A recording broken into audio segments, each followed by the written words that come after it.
Hello students, our next topic is fonts and alignment. When you start a new worksheet, Excel 2016 assigns a uniform font and type to the cell entries. You can see this is the default font and this is the default size of the font, that is 11. If you write here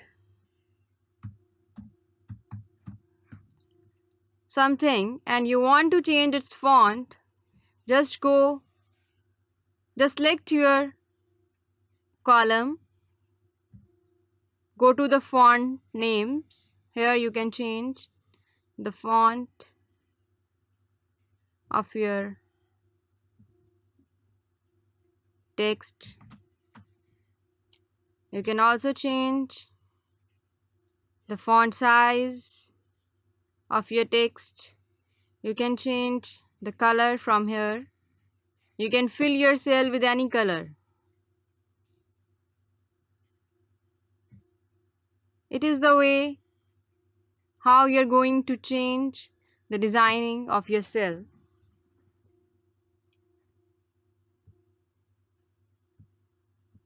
Who selected this cell?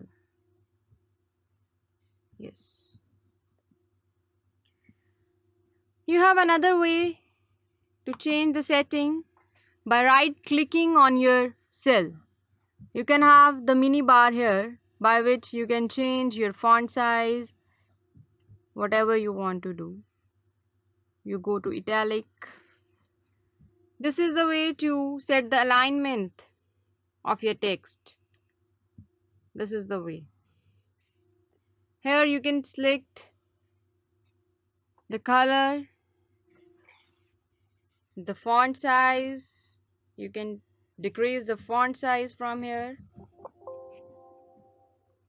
Okay.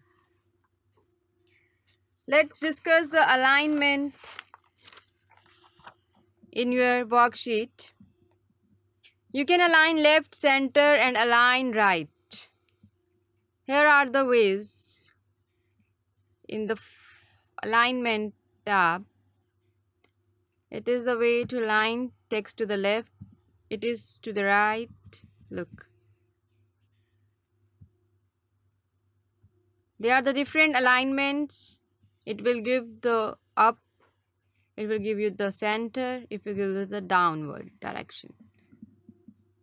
It is the way to align your text.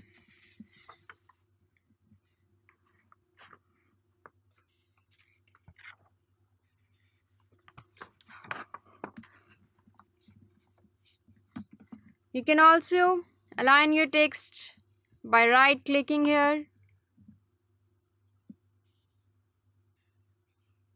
This is the button to show you the alignment, that is center. You can do your alignment from here also. You can also top align, middle align, and bottom align your text in the alignment center. This is the way. So this was all about how you go to your cell styles and the alignment part, how to change the font color, font name, and font size of your text presenting in the cell. In the next chapter, we will learn how to manage the cells and their styles in your worksheet. Thank you.